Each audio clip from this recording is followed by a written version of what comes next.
Hey there, everyone. Welcome to another episode of Fantasy for the Ages, the show where father and son get together and talk about fantasy, science fiction, and other nerdy stuff that we like to geek out about.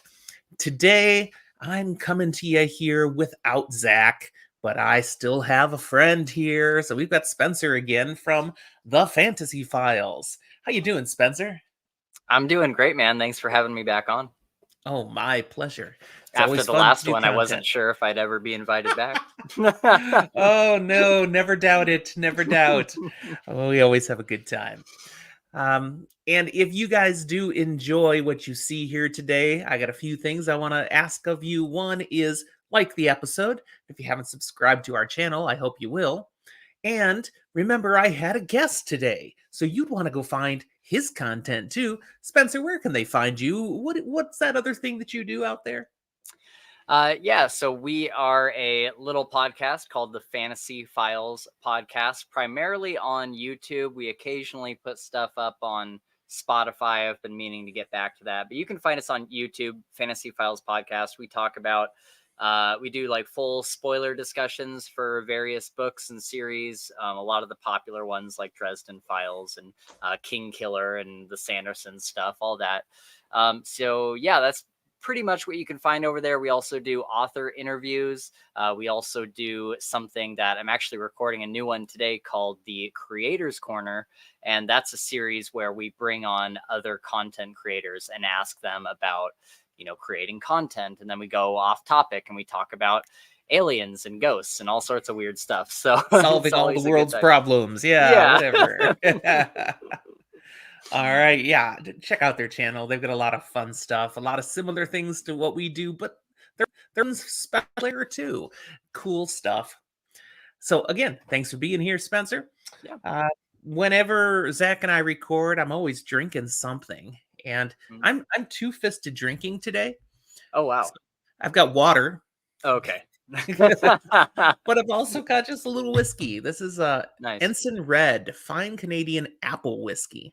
Okay. And I got it a couple of years ago as a Christmas gift from my daughter, and I haven't drank it all yet. So that's what I'm sipping a little today. You got anything to wet the windpipe?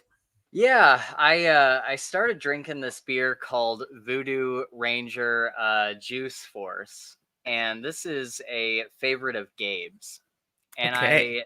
I had never really tried it before. I had Voodoo Ranger, like some of their various IPAs and stuff before, but he kept telling me that I got to try Juice Force, and it's definitely not something that I could drink all the time because it is very sweet, but it is also very good. It's very, very yummy.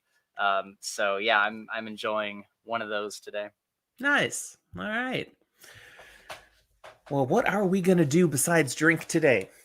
I don't know. I thought I was just here to drink. Oh, well, yeah, if that's what you feel like. Now, if you are watching this episode, it's probably because you saw the title and you want to know what we came up with. We're talking about the Kingkiller Chronicle today, and this is the first time on Fantasy for the Ages we're officially talking content from the Kingkiller Chronicle. This is not a spoiler safe zone. This is not a spoiler light content like we often do today.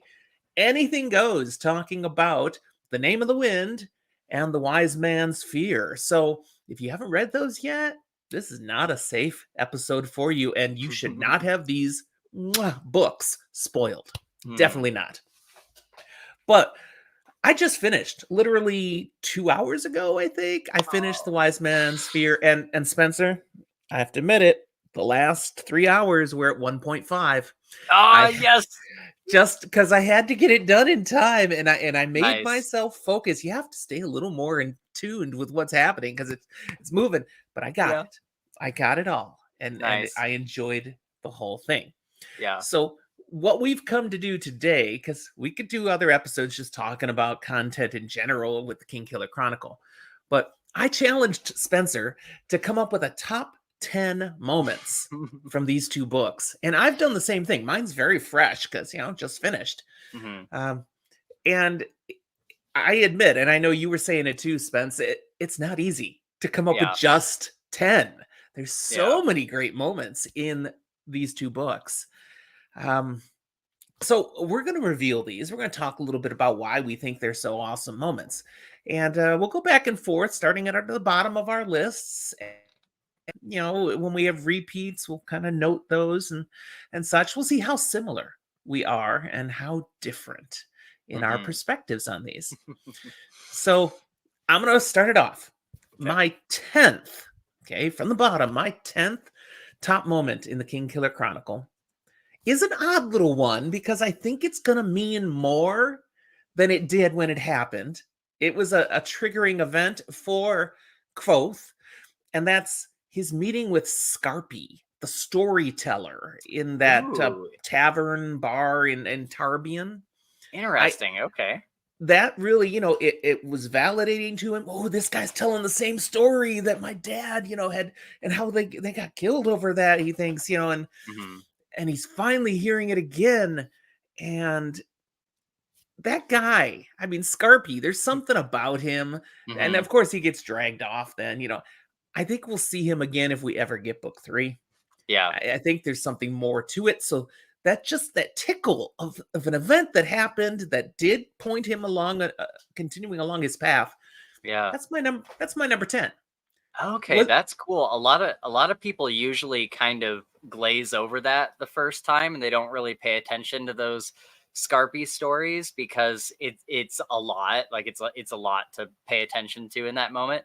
And so I'm glad that you found so much enjoyment in that because those are really good moments with Scarpy. Can I ask real quick, do you have any like basic theories of like who Scarpy is? Like any rudimentary.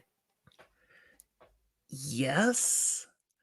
Uh, I just have one, and Okay. it's totally a way out there thing, but you know, uh, Kvothe is looking for what happened to the Amir. That's the right Mm-hmm. name, right? Yep. So, and they've kind of hidden themselves, purged Yeah. themselves from history. What if this guy is connected to the Amir? And so Yeah. he's leaking information in very subtle ways to attract the right people. Yep. And if Kvothe is supposed to end up being part of the Amir, this was the guy who came out and recruited him in a way. Yeah. That's my one thing that, as I Yeah. think of all the different things, I don't know if that could be it. I haven't had a chance to listen to all the theory channels or anything yet. Does Yeah. that make sense as a possible to you? Oh yeah. I mean, you hit the nail directly on the head. I think that's the most widely accepted theory Oh, as far as good, Scarpy good. goes. I'm And onto something. yeah. Yeah, and he there's a few other things involving him too that are worth checking into. I don't have them at the top of my head, but I've heard some good theories. And by the way, if I could just say real quick, now that you've read both of these, you should definitely be like diving into like Captured in Words, his YouTube channel. He's got a lot of great theories that are very easy to understand. They're very comprehensive. Okay. It's not too like tricky to get into them. So I definitely recommend Captured in Words if you haven't seen his stuff yet. All right. All right. I have not. So thank you. Yeah. All right. So that was not in your top 10, though, right? No, no, was not in my top 10. Now, so what happens? So let's say that you said that and that was number 5 for me. Then what would I skip my number 5 later down the line? Is that's how we're doing it, right? Yeah. Okay. Yeah. Okay, just want to make sure. Um, okay, so do I go with my 10 then? You're number 10. Yes. All right, so my number 10 is when Eladin meets Ari for the first time. Well, not for the first time. He's met But the her first time Kvothe before. knows that he's met Right. her. Yeah, the first time, Yeah. like when they're sitting up on the rooftop, and then all of a sudden Eladin is there. And by this point in the story, Quoth has become so incredibly close with Ari. He is so protective of her, and it's this almost kind of that moment when you see like a deer in your yard and you're trying to, like, if you want to take a picture of it or something, you're trying to get as close as you can without scaring the deer off. Hmm. And it's just this moment where Eladin is like hi and just kind of like eases himself in, and Quoth is like, no, go away, like what are you doing? And it all kind of it works out really really well. um and because Quoth is worried that Elodin is going to tell everybody about her, and that her entrance to the Underthing is going to get shut down, and she's not going to have anywhere to go. Mm-hmm. And so it's this moment where you as the reader, since it's all told in first person perspective, you don't know what Elodin is thinking. And up to this point, you're like, yeah, Elodin's a good guy, but he's kind of a wild card.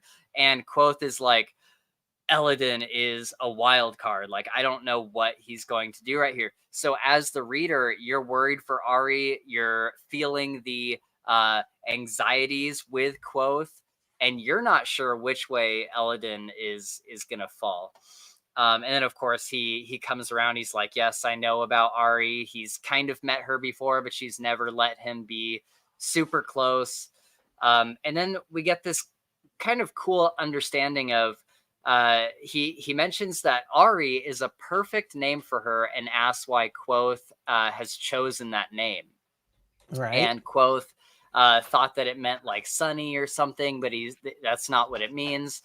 And it kind of shows Elodin through this whole thing that Quoth is really good at naming things. And prior to this, Quoth had been trying to get into Elodin's naming class. Yeah. And so through this whole thing, Elodin's like, you know what? I think you're onto something.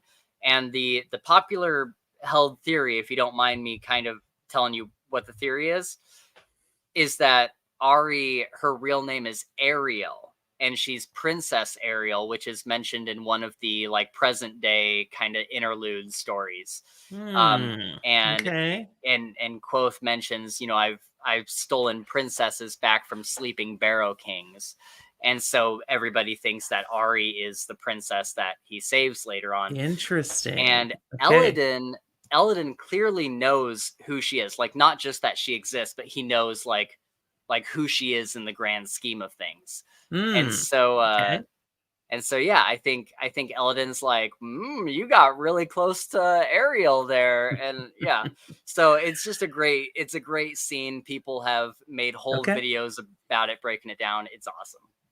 And that's not even in my top 10. Nope. It wasn't even on my radar to come up with that one. Although I Right got to on. say, since you mentioned Elodin, I like this cat. There is some Oh deep yeah, stuff to this guy that I love we've Elodin. only brushed the surface in the books. But I mean, Yeah, there's hints, there are things there, but, yeah. and I'm sure I'll realize even more on a Hmm. reread. You know, there's so many more things that'll pop up, but Yeah, there's been plenty already. yeah. And how crazy is he? Maybe not as crazy as he makes it look like. Yeah. Right. All right. My number 9. When Quoth earns his talent pipes at the Aeolian. Oh, That's yep. a good one, man. You know, and of Yes. course, the game changer for him, being able to have some the ability to make money, you know, Yeah, basically. yeah. And I love how they later on explain how part of how he makes the money is everyone wants to buy him a drink, Hmm. and the bartender, well, Yes. doesn't Oh, spend the the whole real drink, it's system. that thing, and then they Yeah, cut the profits, you know, that's yeah. great. Yeah. It's so good. It's so good. But in so many ways that impacts Oh his yeah, ability, his credibility, his connections through the rest of the book. So yeah, yeah, that's a big moment. Was that yeah. on your list? Yes, that is my that's my number 3.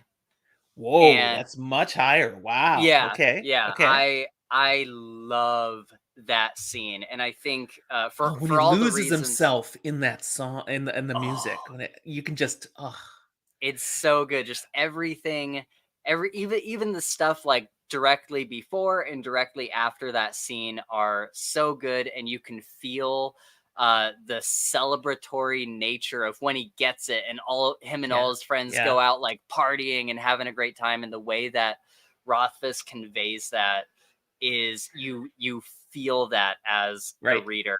And I I loved when he's playing and the string breaks, mm-hmm. and Yeah, he just goes on, figures yep, out, and then another one breaks, you know, and yep, how he does that. He gets so focused in, and yep, he's almost thinking he's blown it. yep. And then the room just erupts. You Lights can up. picture it. Yeah, Rothfuss writes that so well. He really Oh does. man, what that's a good question too. What do you think of like? I mean, Kingkiller is widely known for its prose and just the delivery of the story and the way that the sentences are the masterful way that he has kind of connected these things together just in the way that he's speaking through the story. What did you do you have any specific thoughts about that, or was that like a major selling I'm point not for a you? big prose recognizer. I Okay. lose myself in the story. And a Yeah. sign of a really well crafted story is it disappears into the background and Right. you're just immersed in the tale. And Oh I yeah. was totally immersed in the Yeah. tale all the way through. Yeah. There's the way he writes, it brings it to life and you're there. Yeah. And that's about all I as deep as I get on those things. That's fair. I think for me with that scene, this is the last thing I'll say about it, is that scene, the way that it's written. I think I struggle a lot with certain fantasy books, and there's not too many of them, but certain fantasy books that try to convey music through the page. Mm, And a lot of it just kind of doesn't come through, even when the lyrics are written out on the page or whatever. But with the Kingkiller Chronicles, the way that he writes about it, and you know, I'm not knowledgeable enough to tell you like what that is specifically, but the way that he writes about how Quoth is playing his lute and how he's singing and what the feeling of the song is, he conveys that so well that I feel like I have actually heard the song, like mm. actually listened to it, and I think that is like that is magic that he can do that through text on a page. That's pretty cool. Absolutely. All right. So, what's your number 9? Because you had that one a lot higher, you said, but Yes. So what my number 9 is Quoth performing malfeasance on the bandits near the end of, or not, maybe middle-ish end of book 2, where the bandit camp and the lightning tree. bringing the lightning down. Yeah. Yeah. See, we have different takes on the book. I'm going to let you talk about it, but I'm just going to Okay. point out that's my number 2. Okay, that's Ooh. way up there. Yeah. So, I yeah. I mean, I think that I'm a much more, you and I have different strengths as readers. I think I'm a much more emotional reader, so the scenes that like really made me cry or made me choke up, like those are a lot higher on my list. But this is without a doubt, one of the coolest scenes in the series. Like this is up to this point, we hadn't really seen combat magic. Like we hadn't really seen a whole lot of that. And so this scene is so dark and so nasty, and we see the reality of what it takes to perform this kind of like this is dark magic. Like this is as dark as you can Yeah. possibly get. And he's taking, if I remember correctly, it's been a while, he's breaking the bowstrings and he's snapping all their strings, and then he Hmm. needs to actually attack them, and so he's taking this arrow and he connects the body that's on the ground to the ones out there, and he's It was stabbing it so, over. wow, so brutal. Oh my So brutal. gosh. And you just have And people screaming all over the place as this is being yeah. done. Oh man, and the And guy that next to body at him, the end. oh, eh, is just completely obliterated. And Quoth is just coated in the end. He's just this. Yeah. Can you picture cinematically? He's just got red everywhere, except Yeah. the eyes. And it's like, Yeah. Oh ooh. man. Yeah, and the guy next to him, I forget his name, but the archer that came along with them, and he is just freaking out because he's never seen anything like Yeah, this. yeah. And then so Quoth is doing that, freaking this guy out, and then at the very end, Quoth is like, "Send the arrow," and he shoots the arrow, and I'm trying to remember. I think he uses the arrow as a lightning rod, and then Hmm. connects that At a somehow to tree. the tree, So hits the tree, it and causes the just, lightning to come, and yeah. oh man. And there's so many theories around that, where it's like, did he possibly maybe he thought he was doing sympathy, but maybe he actually called the name of lightning and brought that down, or did some sort of like shaping magic, um, or there's a bunch of different theories around that, because the amount of, we see it portrayed in the story. In order to move a small thing, you have to expend twice the amount of energy in order to do that, magically speaking. And so for him to call down that lightning, that is very, very difficult. And so yeah, it's interesting to really get in deep on that scene and kind of dig into some of those theories. But overall, what a cool scene. Just the most badass part of the book. Yep. He earns his pay. No doubt there. Earns his pay. All right. That takes us to our 8th one. So for me, the 8th moment is when Kvothe comes through saving the mayor from the poisoner. Oh, I almost had this on my list. Yeah. It's that tension where he's sure that's what's happening and he reveals it and no, that's not what's happening, and the the birdies aren't dying, but then they are, and when it finally comes out and yes, he's validated and that was a good moment. Oh, it's and so big good. and big because it gets him in the mayor's good graces for good. Now, I mean, that's a clincher, man. Okay, you have saved my life.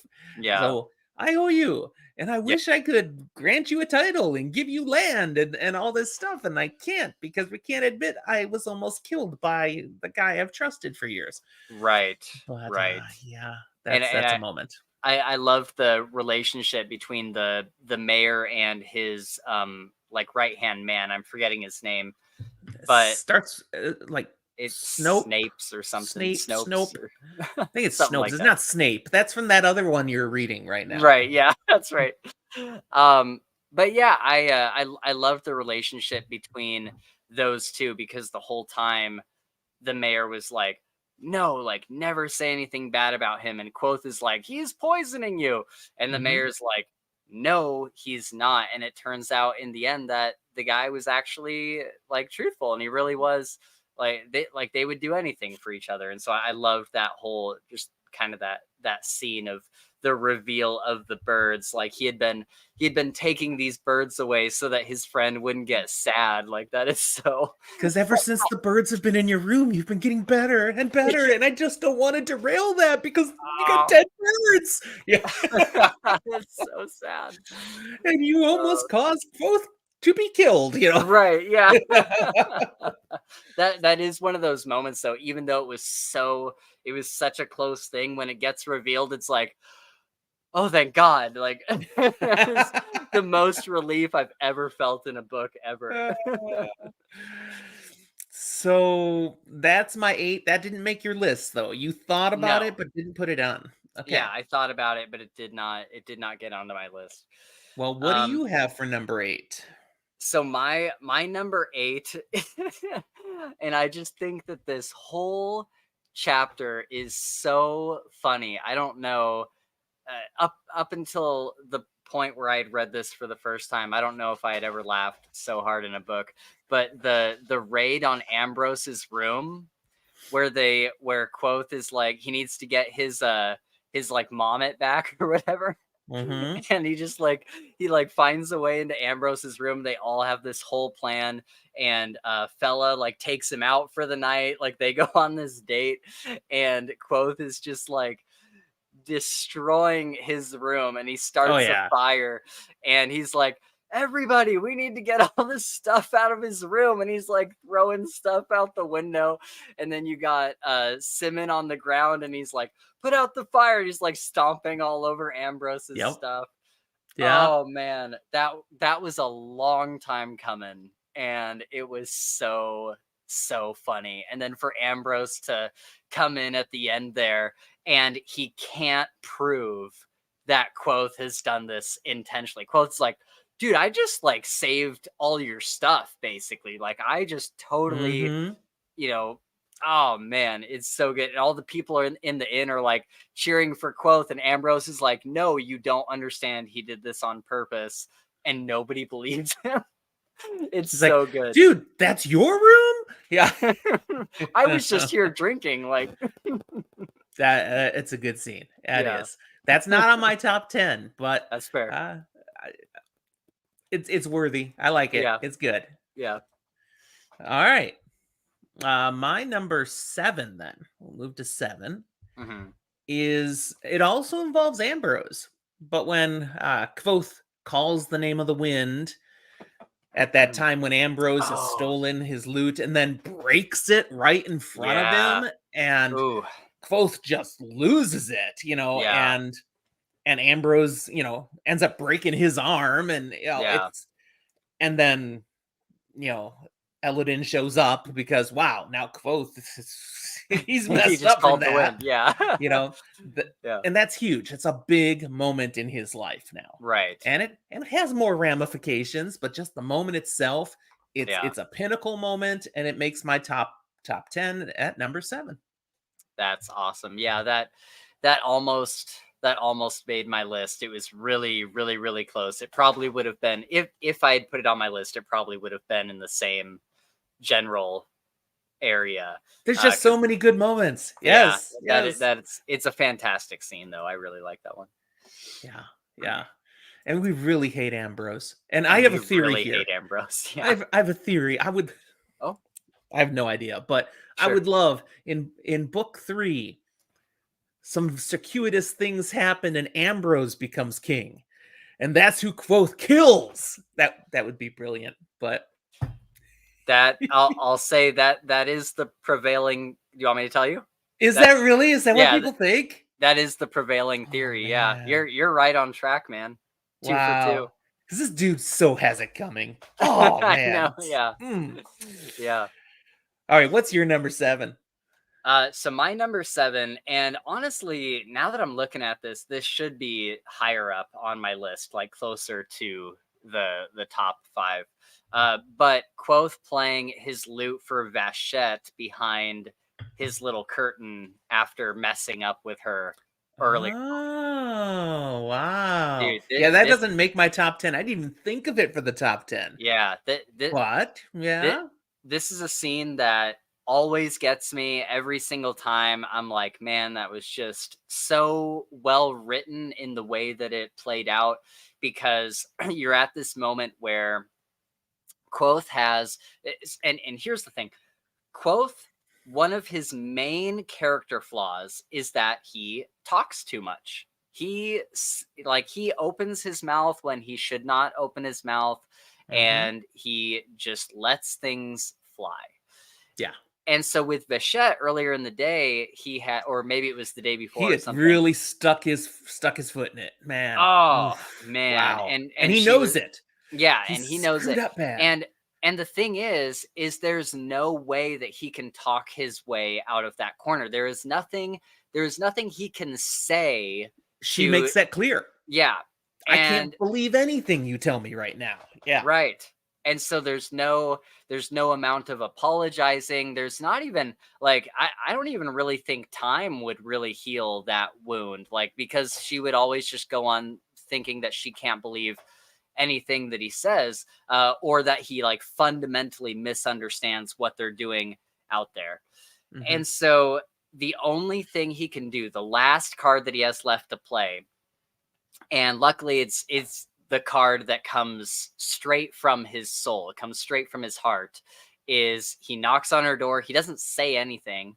He That's right. just Just gestures. just like follow me, and they go out to the pasture or whatever, and he puts up this sheet and he starts playing her this music. And she had mentioned to him earlier on, like, music in the Adem land is not okay. Like it's considered like a sexual act, kind of.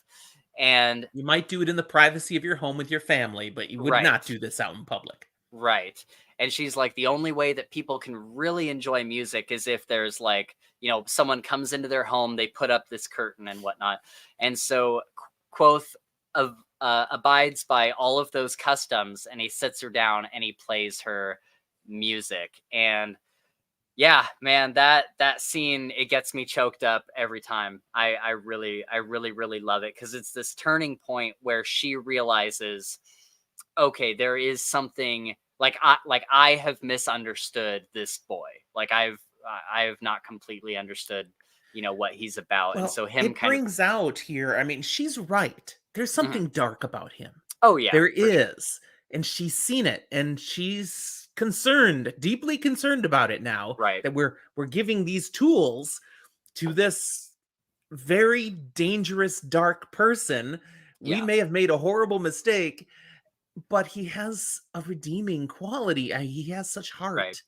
He is not a bad person, and that's Right. what he's finally able to get across to her through the music. Yeah. Yeah. And I think that that's kind of how the reader themselves feel about Quoth as well. Like, we know that he has flaws. We know that he's not a perfect person. We know that he has a dark side. But at the same time, as the reader being stuck in his head for this whole time, we know that there are those redeeming qualities to him. We know that he has that softer side, I guess, to him that is more, relatable. Yeah. And yeah, and so I think it was just a really cool moment where a character is realizing something, is realizing something that we've known the whole time. I think that's kind of cool. Yeah, absolutely. All right. Well, again, we've got a lot that aren't matching, but Yeah. they're just all great moments. Okay. So I'm going to go to number 6 now, and we'll see if this one's on your list. This is a very short moment in the book, and you Okay. have no idea how big it is when it happens, but then you learn so much more over additional parts of the book, and that's Interesting. Quoth's interaction with the Cathay Ooh, in the yeah. Fey area. I mean, this is, according to Bast, this is really bad. Yeah. know? Oh And man. we get the reaction from Florian, that Yeah. you did what? And Mhm. checking him out, making sure, clearly there was Yeah. something to that. But I think this is going to play into more of if we ever get book 3. Right. But already it's impacted a little bit of choices he's made in the end of the Wise Man's Fear. So that's a big one. And of course, if the Fae in general come to know about this, he's a dead man. Right. Ooh. Right. So Yeah. that's my number 6. Did that Yeah. touch your list? No, it wasn't on my list, but I do love that moment, and I love all of the stuff with the Cathay, and that is a particular theory that is really worth looking into.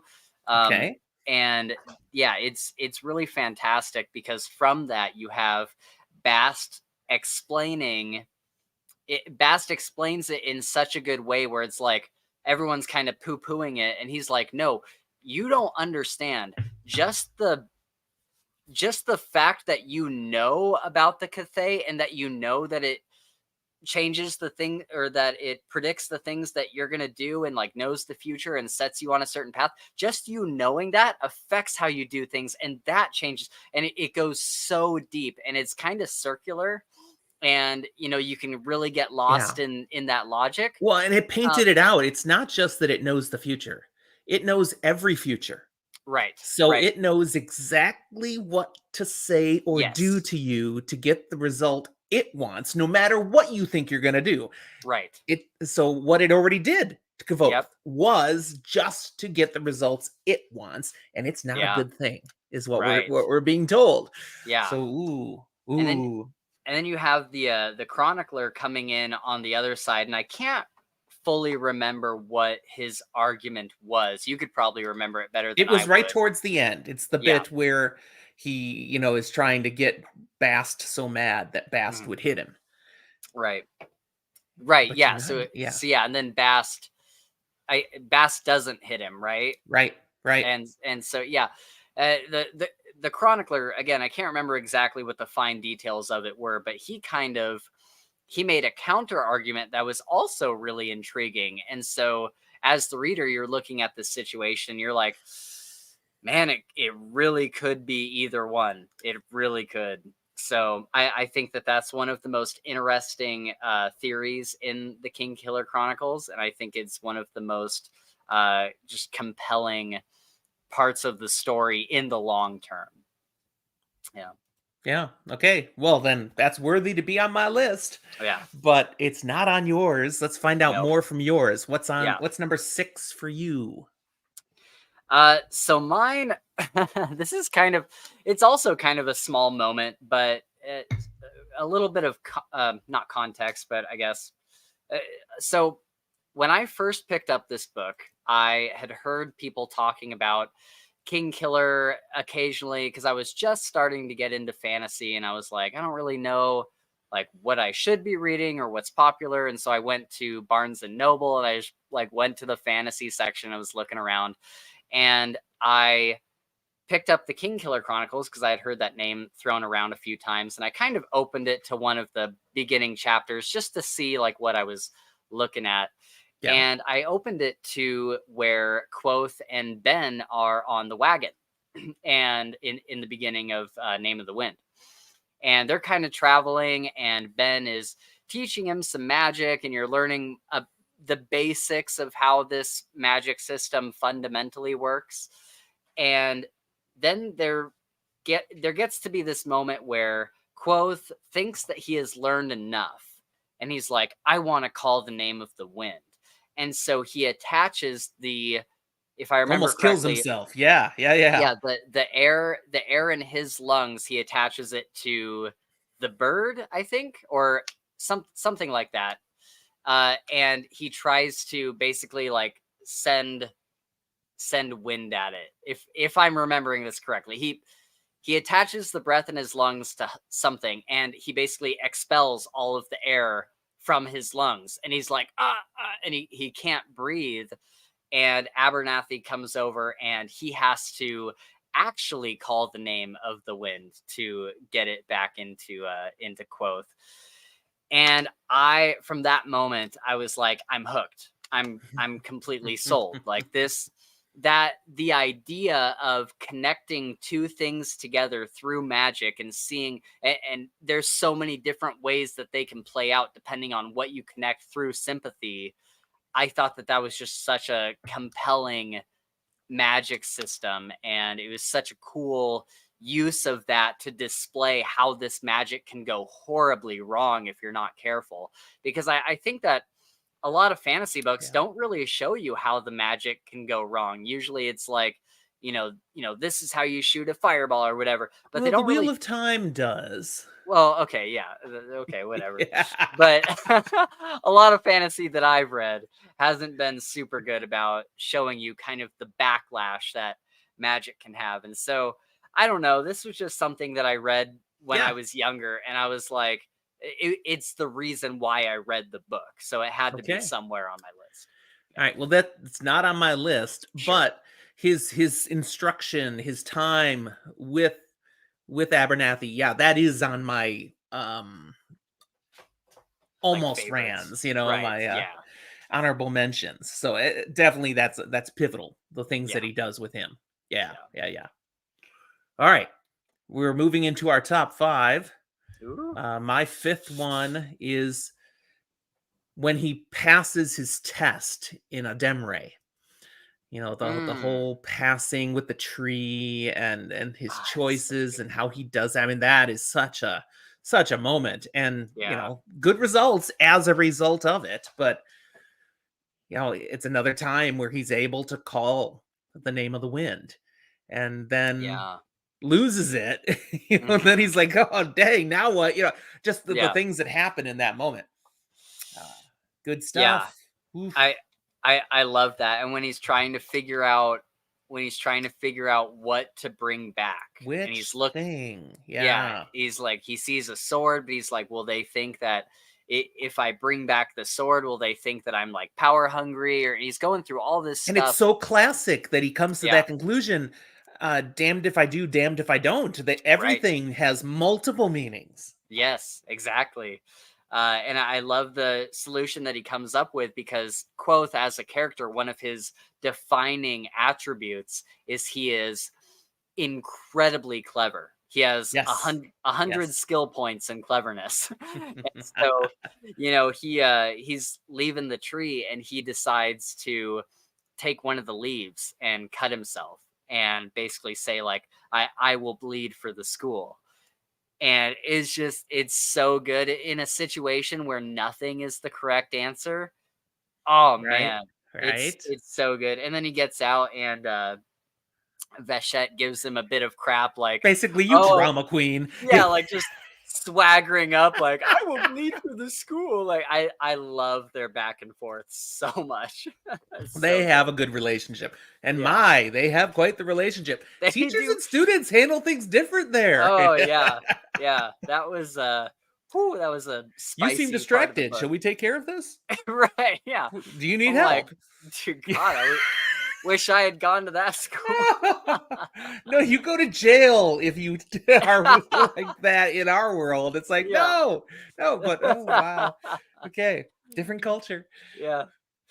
So that was my number 5. What's your number 5?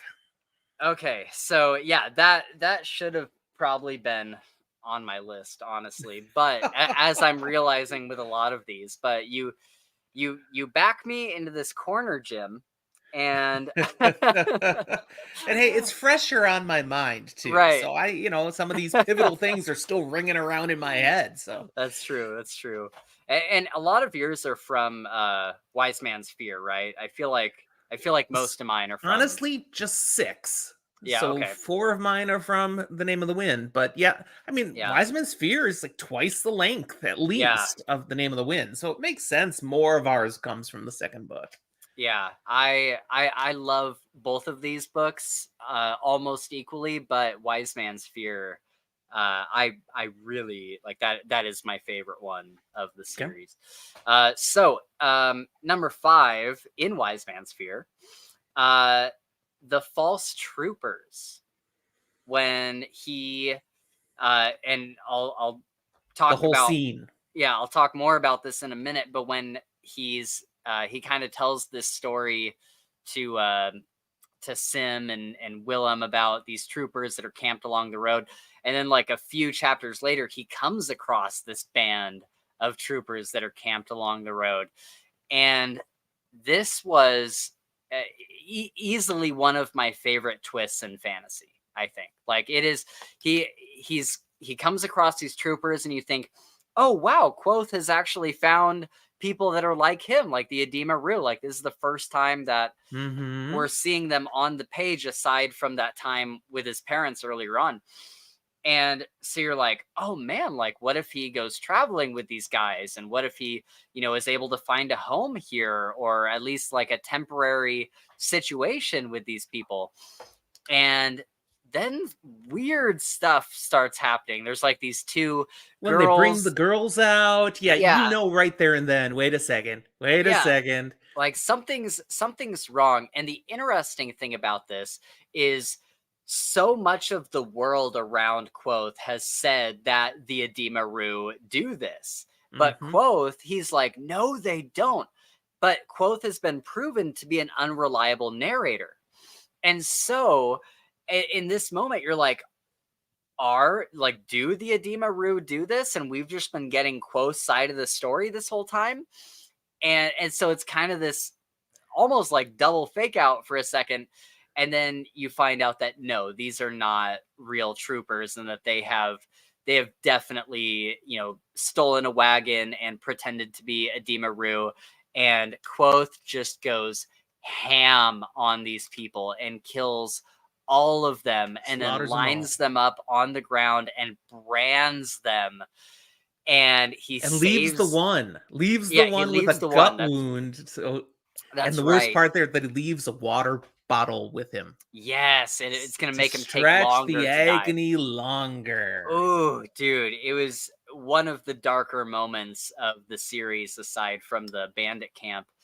And he takes these two girls, and he kind of has to like gain their trust, because obviously after what they've just been through, they're not going to trust anybody. And so it's kind of this long stretch of him, trying to convince them to eat and to travel and to all this stuff. He really has to do some mental health on her. She's in such shock. She's gone away. She's just not there. And he has to nurse her back to cognizance. Yes, absolutely. And so he's kind of doing that. He gains their trust, and he gets them back to the city that they're from, the little town. And everyone is kind of stepping up on Quoth, like not trust, like, were you one of the Edema Rue that stole our girls? And he's like, nope, I wasn't. And it seems like they're not really gonna believe him. It seems like, he's about to get imprisoned or something.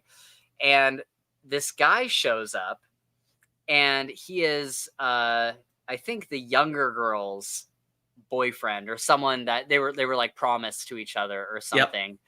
And he yells at her and calls her, can I say this And on your channel? yeah, Okay. it's straight from the book. Okay, he calls her a rue whore.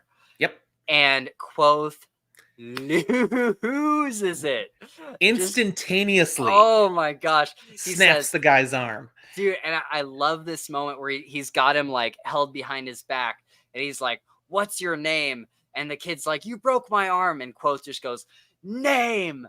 And you just feel this moment, and he's just letting it all out on his kid. And he tells him, I don't have the exact quote in front of me. I wish I did. But he tells this kid what he will do to him if he ever talks to her that way again. And it's just like that. Ooh, like it just feels so good in that moment. As that chapter continues, though, you get more than one person who basically saying, yeah, we're glad you broke his arm. Oh, he yeah. He had it coming. And For not sure. just for this one moment. He was clearly a dirtbag. Oh, yeah, clearly. An entitled dirtbag in this town. Oh, yeah, for sure. And I love this quote that I do have in front of me. After that happens, it says, looking around, I saw the anger bleed out of Looking around, I saw the anger bleed out of the faces of the men around me, as if I'd used up the whole town's supply in a sudden, furious flash. Instead, they watched Jason looking slightly embarrassed, as if the boy were apologizing for the whole lot of them. And it's, oh, dude, just this moment where everything, like, things are at such an intense point, and Quoth, acting from his heart, does this thing, and it brings everybody back down to kind of ground level. And oh man, it's and the girl reuniting with her dad. Yep, dude, that whole scene is so was good. Yep, one of my favorite in the series, obviously. Now, you said that was your number 5. Yes, and part of that scene is my number 4. Oh, okay, cool. So we're kind of in sync here in that just the element of how he deals with the fake troopers. Yeah. And saving the 2 girls, because I wasn't taken in for a moment. So, Okay, when this is going on and I'm seeing that stuff is not happening, and I'm like, okay, this isn't right. This is not cool. And yeah, Kvoth's playing along. Because he knows this isn't how. So I sensed that right away. I didn't know how it was going to play out. Yeah. I thought, okay, he was going to take both the girls. Yeah. And then in the dark of the night, they were going to sneak away. He's going to rescue the girls. I had no idea the slaughter and retribution he had coming. But not for a single moment did I go, oh, Kvoth's not a reliable narrator. Maybe this is the real Edema Root. No, I was, those are good people, the Edema Root. So, so I'm glad I was right. Because that would have been a depressing twist on the story. Oh, yes, they really do steal women and children and stuff, and yuck. I don't want that story. So. Yeah, that it definitely would have been a depressing twist to it. I think for me, Patrick Rothfuss, he's written Quoth to be somewhat of an unreliable narrator. Like he's full of himself and he kind of embellishes things. And so like the whole time when I was reading this story, I assumed that most of the stuff that he was saying was kind of embellished and larger than life.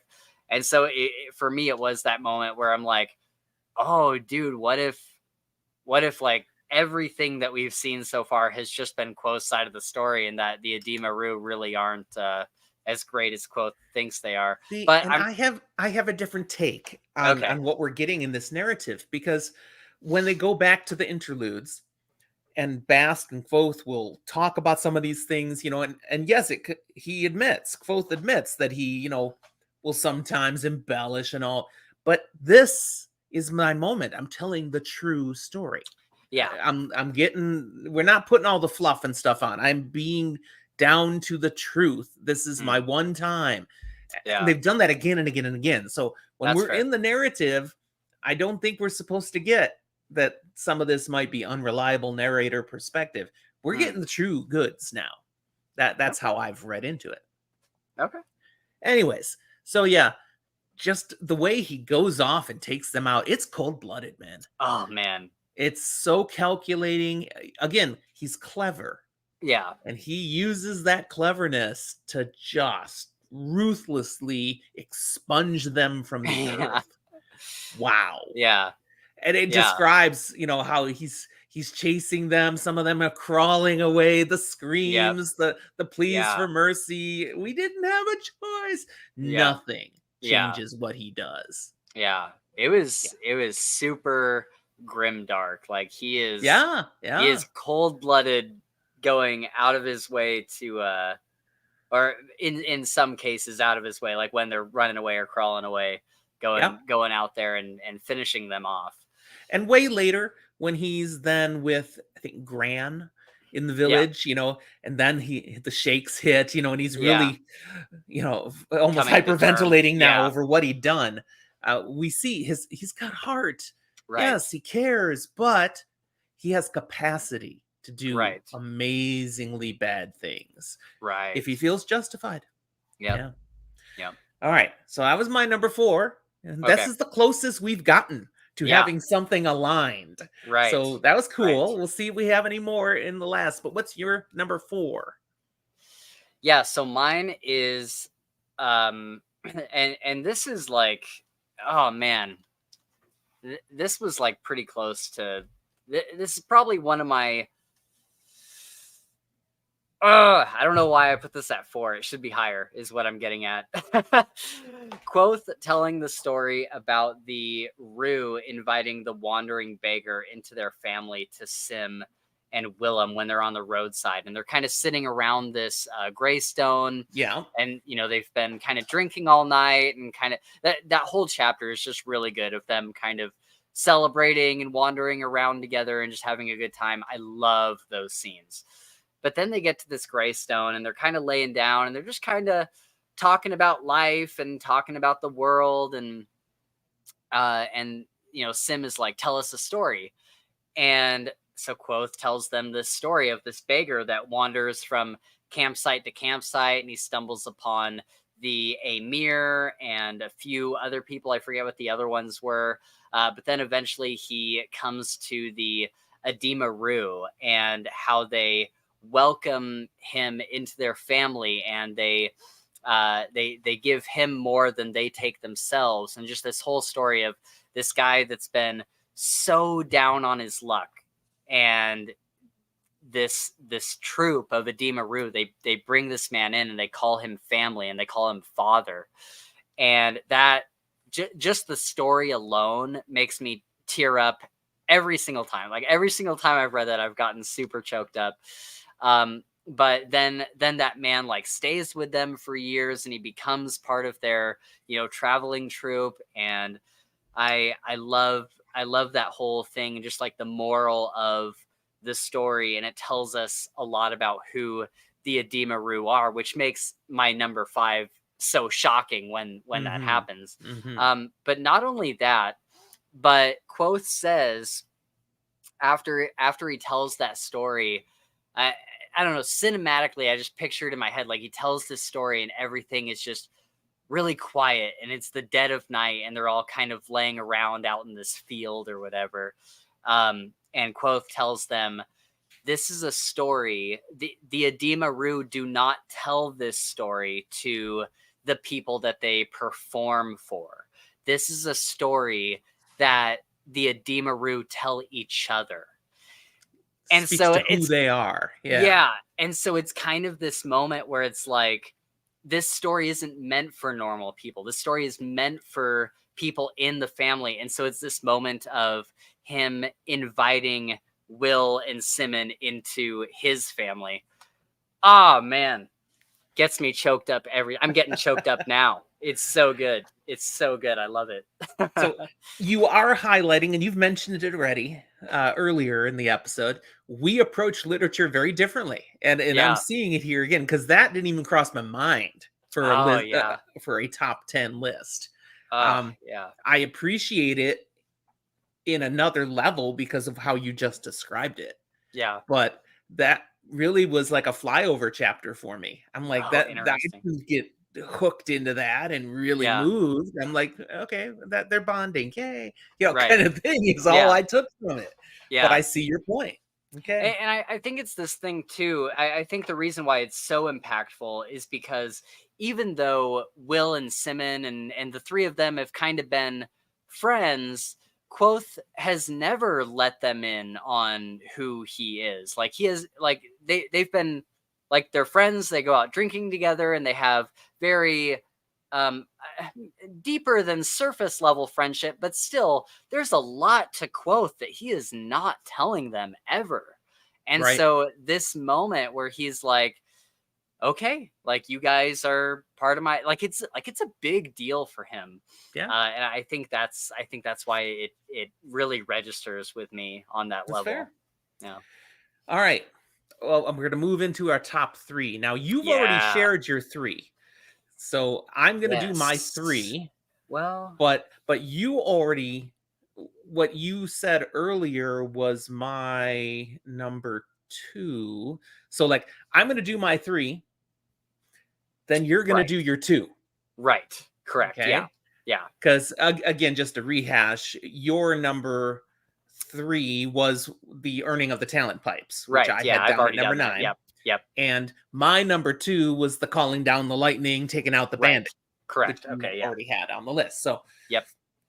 but we still have no clue what the number 1 is. And let's see if mine is stealing your 1. Probably not. Probably not. Yeah. My number 3 is close time with Florian, Oh, including interesting. overpowering her with what we perhaps learn later. He actually used her name, capital Yeah. N, and Yep. that's how he gets control over her. And the whole time together then that even leads up to his promise to return, her giving him his shade, I think that's what it was Yeah. called, the Yep. cloak. um that's just, that whole thing is fascinating, and it changes him in a way that people can instantly tell later on. There's almost instantly, he goes to that first tavern again, and they're blowing him off, but then the women are like, wait a second, there's something different around him, almost a little Right. Yeah. fey A little around the fey around edges. the edges. Yeah. Yeah, but it's a monumental shift and change in who he is and what he's able to do during that time when everyone else just goes mad, apparently, or dies from too much sex or something. Right. Yeah.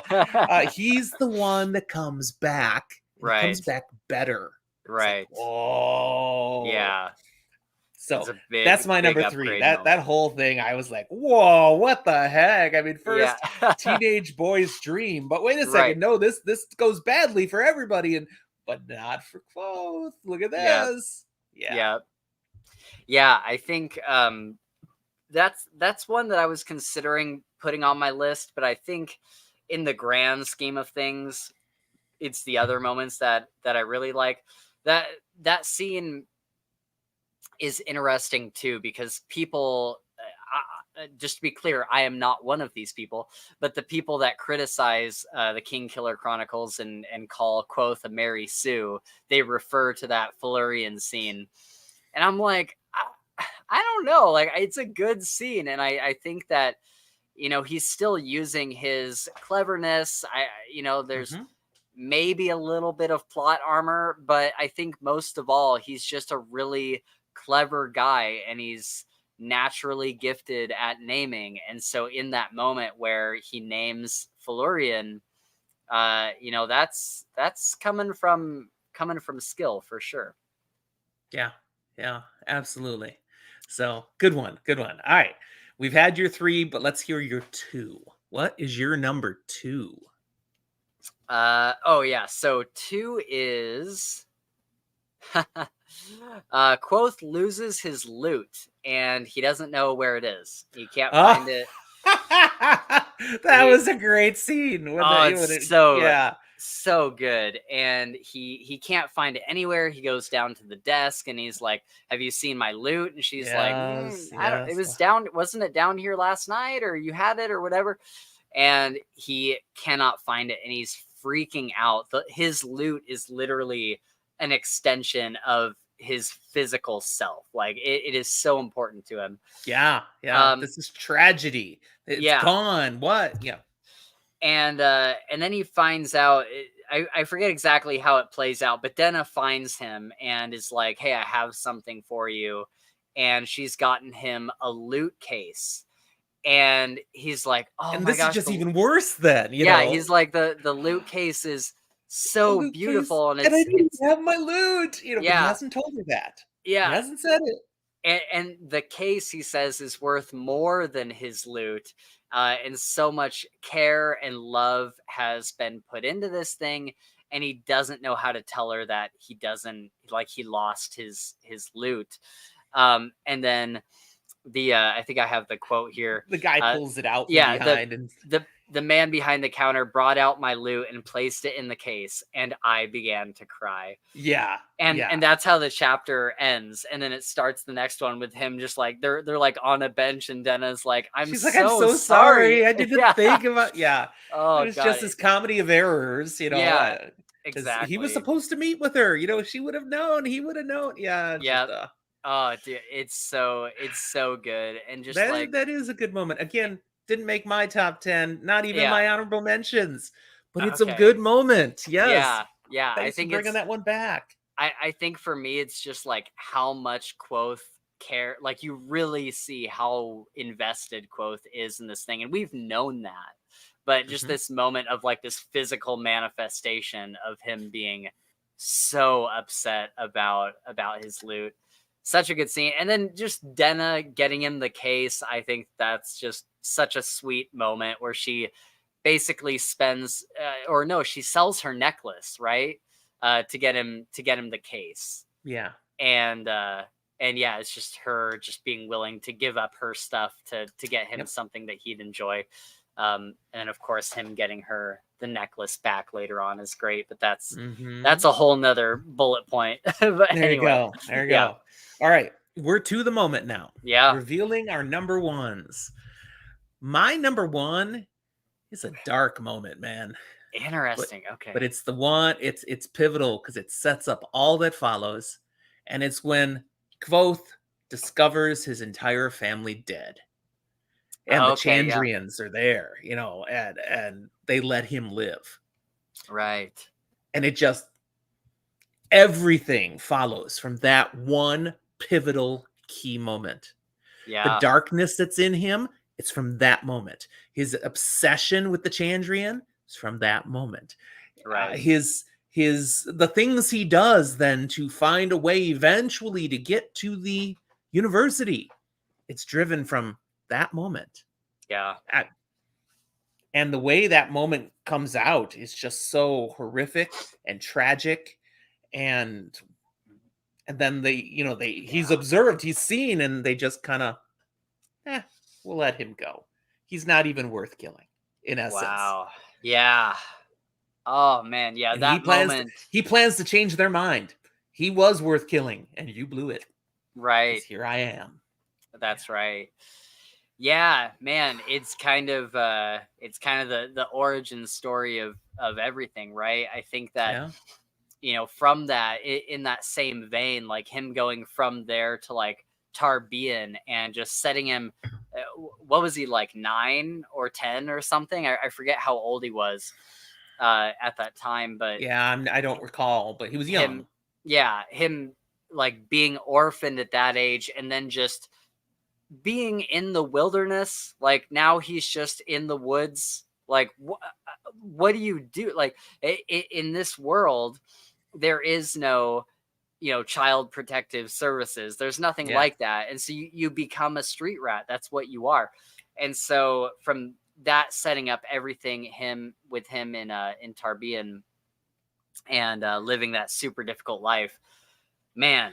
Yeah, one of the reasons that I have this as number one, though, also is it paints the picture of Kvothe as a character, that all the things he goes through, then all the difficulties, the challenges, the bad things that may happen, the tough spots he gets into, perspective, man. as a kid, my whole family was slaughtered. And I Right. walked in on that and I saw it Yeah. and I saw the people did it. What are you going to do to me that's worse? You Right. know, that's kind of where he comes from. And that's part of Yep. where his grit, his resolve, his inability to be daunted comes from. It's Yeah. the source of his power. And a lot of us have had things like that, not like that, but you know, Sure. we've had things in our past that Yeah. really were horrible and hard, and it gives us a perspective on life where Yeah. that's not so bad. Yeah. I, this will pass. I got it. Yeah. You know, and That's and that's Quoth's touch point right there. Yeah, that's very true. That's very true. I think that everything he does later on in the series and in through book 2 and everything is it all harkens back to that. Everything that he studies in school, Yep. everything that he kind of dives into as far as like interests and things that he looks into, and it It all comes goes out in a back Demray to yeah, after his test, you know, and yeah, what do you intend to do? I'm going to kill the Chandrian. You know, right, yeah, boom. And they're like, okay. yeah, They yeah, actually don't have an issue with that. That's a good yeah, mission. But this is his life mission. Yes. yeah, yeah, man, yeah. That's a good one. That definitely, It's possibly why he's so horrible figuring Denna out, because that's not his life mission. That's like a side, fun, trivial path he could be on. yeah, But he'd have to apply himself a lot more to it if he right, really wanted that to work. And it's not his life mission. right, yeah. Did you, if I can ask real quick, did you like the stuff between him and Denna, or did you like Denna as a character? Because the fandom is pretty, like, literally 50-50 split on Denna. People hate You her and know, people love her. it's kind of frustrating at Oh times, yeah. but I don't hate her. Okay. It comes out right in their last conversation in Wise Man's Fear, that, or second to last, but she's just handling life very much the same way he does. Yeah. She's got a mission Yeah. to advance herself, to make a place in the world, and she will do what she has to do. She will bleed for her mission. Yeah. And he's like, how can I tell her not to do when I do the same thing? Right. They're very alike in some ways, Oh yeah, which for is sure. part of why they struggle with each other too. Yeah. Uh, but their Yeah. missions are more important than their relationship. That's how she just Right. disappears and doesn't Yeah. tell him. Same Yeah. thing. Yeah. I think that if we were to get like a side story from Dennis' point of view, which would probably never happen, but if we were to, I think that we would see that Denna is very, very similar to Quoth, and that she's Mhm. got some secret mission of her own that she's on. But Yeah, for but me, Master I Ash, I hate this man. I hate him. I hate him. I hate him. I don't look into some theories. You might not Okay, but you what we might know, the tidbits that we get from what quotes learned, I don't like this guy. yeah, He beats her. I don't like this. Okay. I would look at exactly how the Cathay phrased that and think about if there's any other way that that could be interpreted. She's being trained as an assassin now. Yeah. But anyway, okay, We yeah, need your number one. my number one, and this is so far off from what you have, I think, but my number one scene is one where, like many of the other top fives that I've mentioned, You're going every touchy-feely, aren't you? You're going yes, touchy-feely. yep, I am. Okay. All right. Every single time, I've read both of these books like 6 times, and every time that I've done it, I have completely lost it at this scene. But this is after the plumb bob, and Mm, Quoth is that was he's one had screwed up thing, man. dude, Wow. he has had just the worst day of his life, and he's up in his room and he's thinking back on his parents, and he's like, what could I have done? And you'll probably remember this scene better than I can right now even, but he's remembering his parents, and he's like, I wish I had told her like this thing, or like I wish I had done this or whatever. And Ari comes in through his window and she sits with him and like curls up with him on the bed. And it's not like a romantic thing. It's not like anything like that. It's just this very, very intimate moment where she's with him and he is crying on his bed and she's comforting him. And she's just like, it's okay. It's okay. It'll get better. It'll get better. And everything in his life, I think the reason why I like that scene so much is because it's not just about the plumb bob, and it's not just about his parents. Up to that moment, everything that's happened to, like, people call him a Mary Sue, but nothing has gone right for him. There's very few, like getting accepted into the university, and there's a couple like clever things that have worked out, and it works out. Oh, but we're gonna whip you. I mean, right? come on. Yeah, but like overwhelmingly, his life has been extremely difficult, and up to this moment, there's really been no like pressure release valve on that at all. And it's just like things keep hitting him and keep hitting him and keep hitting him.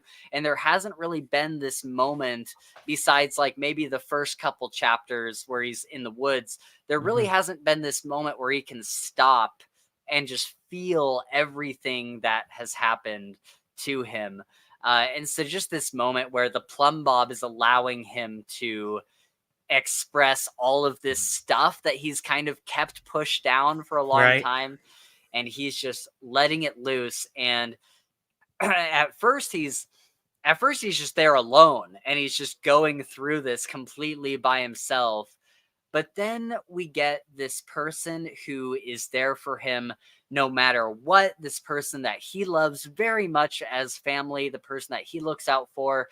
And that's another part of it. Ari is the person that he is always like taking care of. He is always making sure that she is okay and that she is fed and has clothes and stuff. And it's this moment where she gets to flip that around, and she gets to be the comforter and kind of the emotional provider in a way for him. And that's not something that he's really had for years and years and years. And so it's just this, it's my number one because it is the great pressure release valve of the series. And I think it is such a well-written scene, and it is such a much needed scene after all the terrible things. I feel very similarly about this scene how I feel about Quoth telling the story to his friends by the Greystone. So well, there you have it, viewers. The absolute proof that Spencer and I look at literature differently. and what we latch onto is the most significant moments truly are different. But that's cool. And that's one of the things that is great about literature is we each bring our own perspectives to things, and we each take different things from it. And a really good book like the Kingkiller Chronicle, these books has so much in it that lots of different people with different perspectives will all still latch on and love it. So I want to take a moment before we wrap up just to share my honorable mentions and give you the opportunity to do the same. We don't have time to talk about them, just to list them. So here's mine. Quoth's first whipping at the university. Oh, that's a good one. The moment he saves Fella from the fire. Yes, that almost was on my list. It was so close. When he kills the Dracus in that town, and he's up on the church, and that moment. Yeah. When he steals the ring back from Ambrose. Yes. That's cool. I mean, that has some repercussions that he pays for a while. And my last one, and I almost put this in the top 10, but I just couldn't. When he saves Denna's life from the asthma attack late in Wise Men's Fear. That's almost one of your moments, They have they're close, and he gets her to breathe. And that's a good one. And then her hand is over his hand on her heart. And I mean, it's too touchy-feely for me to make it in the top 10, but it's a moment. So I'm almost surprised you didn't have that one in there. Yeah, the Denna moments are hard for me because there are some that are very emotional, but I'm one of the people that really don't like Denna like at all. All And right, so all right. there's definitely some moments, and it's one of my honorable mentions. One of them is Quoth and Denna's moonlight stroll through the mayor's garden. Oh She yeah. asks, yeah, and she asks him to put his arm around her when I think she like falls, and then he like Mm-hmm. grabs her, and she's Very like, "There's." naturally. Yeah. Yeah, and she's like, there are so many men all endlessly attempting to sweep me off my feet, and then there is one of you trying just the opposite, making sure my feet are firm beneath me lest I fall. And then they almost kiss. They come so close, but it gets messed up by the But you know, mayor. this is something where I can understand why people find Denna infuriating, Hmm. because all through these books, we're like, She's kind of toying with dude, him. make a move. She Yeah. is so begging for you to make a move. And when he finally, Leighton Wiseman's fear, kind of almost makes a move, and she reacts exactly as he pictured she would if he ever made a move. Yep. I'm like, what the heck, woman? Come on. It's so That, frustrating. no. I That, yeah. know. Yeah. I know. My other honorable mention is the Lackless box when they're looking at that with the mayor and his Yeah. lady, and just like all of the repercussions from that moment, like when she finds out that he's I Edema Rue, really and don't like her yeah, anymore. I really yeah, don't. Oh, yeah, and you know that she's his mom's sister, right? Did you figure that out? no. Yep. Yeah. Yeah. What? Yep. That's his aunt? Yep. That's his aunt. Oh, sheesh. um. Oh, all of his time with Brayden learning the game of tack. I really liked Okay, that's kind of cool. Yeah, I like all of Brayden. those moments. And then the other one I had here, I had it somewhere. Oh, his talk with the mayor about, where is it? Sorry. His discussion. Okay, so the whole discussion between the mayor and Quoth about inherent power and granted power, Ah, and the yes. difference between them and which one is better. They And kind of when go deep on that. Yeah. oh yeah, we went super deep on the podcast. We have we have two Wise Man's Fear episodes, Okay. and I forget which one it was on, but we talked for like a while just about like going back and forth on which one we think is better or worse. And so Okay. that was a really fun discussion to have in the book just as a reader, but then also it's something that you can kind of take to the outside world and think about it as like a real There it thing. is. It was pretty There it cool. is. Yeah. All right. Well, that's where we will wrap this up. What a great couple of books here, and I'm jumping now into the novella, the Oh, Slow cool. Regard Are you for going straight into it? yeah, that's what I'm doing next. So Okay. I've got it already. I'm Audible again. I'm gonna listen to it, but that's my next thing. Right into it now. Just so you know, it's very different. Yeah, because I saw the summary. I mean, it's not a Okay. continuation of this. It's about Right. something totally adjacent, Right. but still, it's more in this world. So I'm like, yeah, give it to me. I want to take Yeah. it. I And I think you'll guess like there it. is another novella that's coming out soon. Yep. Yeah, There's one that's another coming side out. character thing. Yeah, and technically this novella is already out in some regard. It's in the Rogues anthology, and Mm, it's a story about Bast, and it's called The Lightning Tree. And the novella that he's putting out now is that same story, but he's just expanded it a bit and added yeah. like a couple more chapters and stuff like Speaking of Bast, I know we're supposed to wrap up, but this underneath narrative where he's trying to basically rekindle Quoth, that. and the subterfuge that he's bringing to play here to try, and the bit with the soldiers, the fake soldiers, Yeah. and you find out right at the end that was him too. That was Yep. Bast as well. It's like, Oh man. dang, I want that next book, guy. Come on. Oh, I know now Rothfuss, you we are pulling for you that one day you feel up to it and are capable of pulling this book off. Because, man, we just want to know. We just want to now know. now you understand the frustration. And I'm sure you know that frustration from like Game of Thrones and stuff. But well, and I lived yeah. through it with Wheel Yeah. of Time. Because Oh yeah, that's true. it wasn't That's done true. when he died, and we just had Right. years going. Ah! So Yeah. yeah. How All right. many years was that, by the way? When he died to where Brandon picked it up, what was that? How many was it? It was a few. Was it 3 years? Oh, okay. Was it 5 years? It was somewhere in there, 3 to 5 Okay. years. I don't remember exactly right now from memory. But What was the fandom after he died? Was the fandom like, oh, it's just never going to be finished now? Like, did anybody have any idea that it would get picked up? the fandom mostly was like, well, this sucks. Ugh. Yeah. Yeah. Okay. But it wasn't too long into the process where we did get the news then that Okay. someone had been tapped to finish Oh, the series. And then we had to wait right. because it wasn't like, well, and so here it is. No, then there was a process time, Right. But Okay. yeah. I was curious. All right. So let me run my outro here along the side.